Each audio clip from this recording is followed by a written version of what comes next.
సిరి, క్రిష్ ఇద్దరూ కలిసి ఆంజనేయ స్వామి దర్శనం చేసుకోవడం కోసం అని చెప్పి అడవిలో నుండి బయలుదేరి వెళ్తూ ఉంటారు.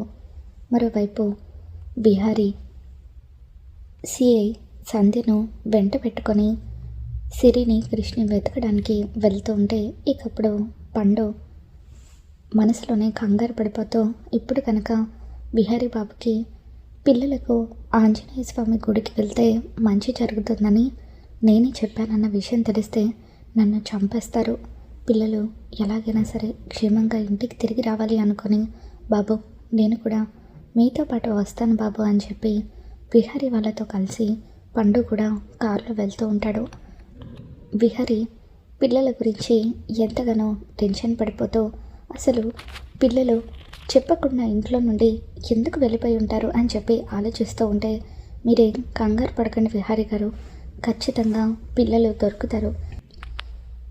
మా టీంకి కూడా మేము ఇన్ఫామ్ చేశామని చెప్పి సంధ్య అంటూ ఉంటుంది. అలా విహారీ, సంధ్య ఇద్దరు కలిసి ఎన్నో చోట్ల పిల్లల కోసం వెతుకుతూ ఉంటారు.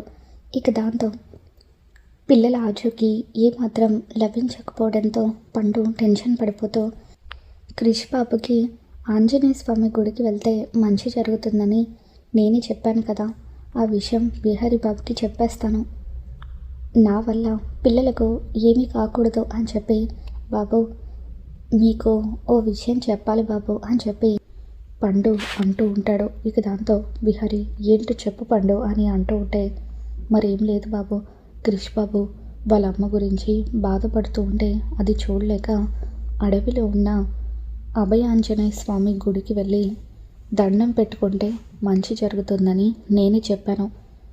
క్రిష్ బాబుకి వాళ్ళ అమ్మ అంటే ఎంతో ఇష్టం కదా, అందుకే ఒకవేళ అడవిలో కానీ ఏమైనా వెళ్ళాడేమోనని కంగారుగా ఉంది బాబు, క్రిష్ బాబుతో పాటు సిరమ్మ కూడా వెళ్ళుంటుందేమో అని చెప్పి పండు చెబుతూ ఉంటాడు. నన్ను క్షమించండి బాబు, ఇదంతా నా వల్లే జరిగింది అని పండు చెప్తూ ఉంటే ఇకప్పుడు విహారీ ఒక్కసారిగా రే ఎంత పని చేశావురా అంటూ పండు మీదకి చెయ్యెత్తుతూ ఉంటాడు. ఇక దాంతో అక్కడున్న సిఐ సంధ్య, బిహారీ గారు ఇలా పండు మీద కోప్పట్టడం వల్ల ఎటువంటి ఉపయోగం లేదు, మనం అర్జెంటుగా అడవి వైపు వెళ్ళి పిల్లల కోసం వెతుకుదాం పదండి అని చెప్పి సంధ్య అంటూ ఉంటుంది. ఇక దాంతో బిహారీ, సంధ్య, పండు వీళ్ళు ముగ్గురు కలిసి కారులో అటువైపుగా వెళ్తూ ఉంటారు. ఇక అలా అడవి వైపు వెళ్ళేసరికి అక్కడ ఒక షాప్ కనిపిస్తుంది. నిజంగానే పిల్లలు ఈ అడవి వైపు వెళ్ళుంటారో లేదో తెలుసుకుందామని చెప్పి విహారీ పిల్లల ఫోటోలను అక్కడున్న షాప్ ఆవిడకు చూపిస్తూ ఉంటాడు. ఈ పిల్లలిద్దరిని మీరు కానీ చూసారా అని చెప్పి విహారీ అడుగుతూ ఉంటే, ఆ పాప సంగతి నాకు తెలియదు కానీ ఈ బాబునైతే 2 గంటల క్రితం నేను చూశానండి, మా షాప్లోనే వాటర్ బాటిల్ కొన్నాడు అని చెప్పి ఆ షాప్ ఆవిడ అంటూ ఉంటుంది. ఆ బాబు ఎటువైపు వెళ్ళాడు అని చెప్పి విహారీ అడగడంతో, అదిగోండి అటువైపు అడవి లోపలికి వెళ్ళాడు అని చెప్పి ఆ షాప్ ఆవిడ చెబుతూ ఉంటుంది. ఇక దాంతో విహారీ, సంధ్య ఇద్దరు కూడా టెన్షన్ పడిపోతూ ఉంటారు. ఇంట్లో వాళ్ళు పిల్లల గురించి కంగారు పడుతున్నారు కదా విహారీ గారు, ఒక్కసారి మీరు ఫోన్ చేసి చెప్పండి అని సంధ్య అంటూ ఉంటుంది. దాంతో బిహారీ సహస్రకు ఫోన్ చేస్తాడు. బావా సిరి ఎక్కడికి వెళ్ళిందో తెలిసిందా బావా అని చెప్పి అడుగుతూ ఉంటే, తెలిసింది, సిరి ఆచూకీ తెలిసిందని చెప్పి బిహారీ అనడంతో సహస్ర ఆనందపడుతూ, అమ్మ సిరి ఎక్కడుందో తెలిసిందట అని చెప్పి అంటూ ఉంటుంది.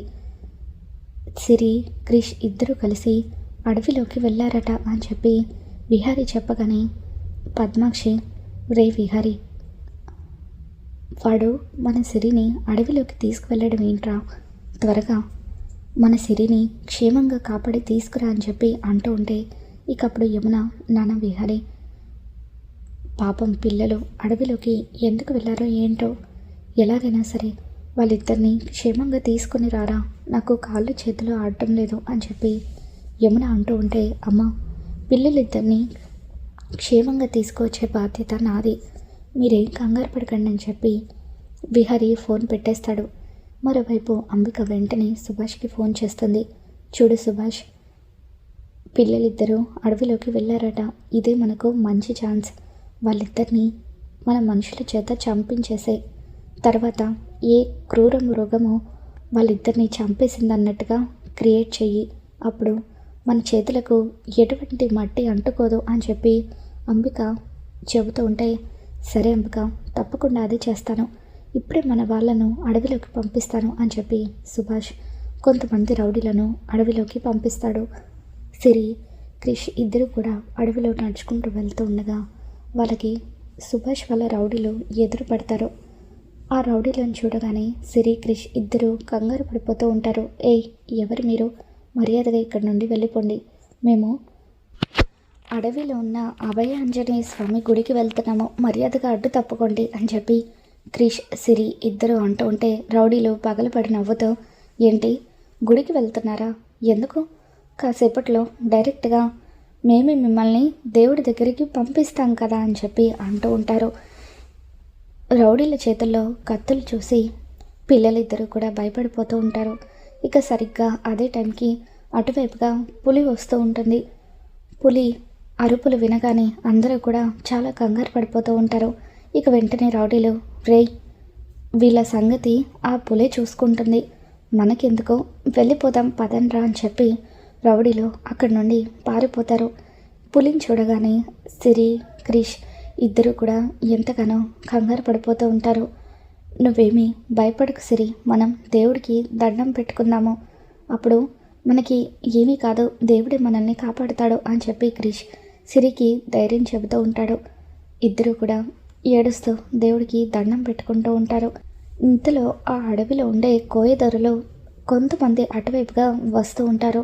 వాళ్ళు పిల్లలిద్దరిని చూడగానే, పిల్లలు మీరేంటి ఇటువైపు వచ్చారు అని చెప్పి అంటూ ఉంటే, మా అమ్మ కనిపించడం లేదు, అందుకే అడవిలో ఉన్న అభయ ఆంజనేయ స్వామి గుడికి వెళ్ళి దండం పెట్టుకుంటే మా అమ్మ మాకు దొరుకుతుందని ఒక అన్న చెప్పాడు అని చెప్పి క్రిష్, సిరి ఇద్దరు కూడా చెబుతూ ఉంటే, ఇకప్పుడు ఓ, మా గూడెంలో ఉన్న ఆంజనేయ స్వామి గుడి కోసం వచ్చారా? రండి, మిమ్మల్ని నేను తీసుకువెళ్తాను అని చెప్పి కోయదొర పిల్లలిద్దరినీ కూడా గుడికి తీసుకొని వెళ్తాడు. మా అమ్మ ఎక్కడున్నా క్షేమంగా ఉండాలి స్వామి, త్వరగా నా కంట పడాలి అని చెప్పి క్రిష్ ఆంజనేయ స్వామికి దండం పెట్టుకుంటాడు. ఇక అక్కడున్న గిరిజన ప్రజలు క్రిష్కి, సిరికి భోజనం కూడా పెడతారు. మరోవైపు విహారీ, సంధ్య ఇద్దరు కూడా మరికొంతమంది పోలీసులను తీసుకొని క్రిష్ వాళ్ళను వెతకడం కోసం అని చెప్పి అడవి లోపలికి వస్తూ ఉంటారు. ఇక అక్కడే ఆ అడవిలోనే లక్ష్మి కూడా స్పృహ కోల్పోయి ఉంటుంది. స్పృహలో లేని లక్ష్మికి ఆ గిరిజన ప్రజలు వైద్యం చేస్తూ ఉంటారు. వనమూలికలతో వాళ్ళు లక్ష్మి తలకు బలమైన గాయం అవ్వడంతో తనకు వైద్యం చేస్తూ ఉంటారు. ఇక అలా అనుకోకుండా స్పృహలో లేని లక్ష్మిని చూసి క్రిష్, సిరి ఇద్దరు కూడా ఒక్కసారిగా షాక్ అవుతారు. తను మా అమ్మకు ఏమైంది అని క్రిష్ ఏడుస్తూ ఉంటే, బాబు ఈవిడేనా మీ అమ్మగారు?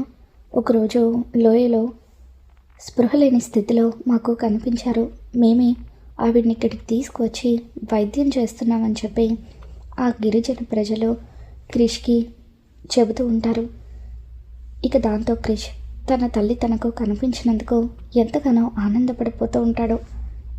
ఇక కొద్దిసేపటికి విహారీ, సంధ్య ఇద్దరు కూడా సిరి, క్రిష్ అని వెతుకుతూ అటువైపుగా వస్తూ ఉంటారు. మీరు రాబోతున్న ఎపిసోడ్లో ఏం జరగబోతుందో మళ్ళీ మన ఛానల్ తెలుసుకుని వీడియో నచ్చితే తప్పకుండా లైక్ చేయండి.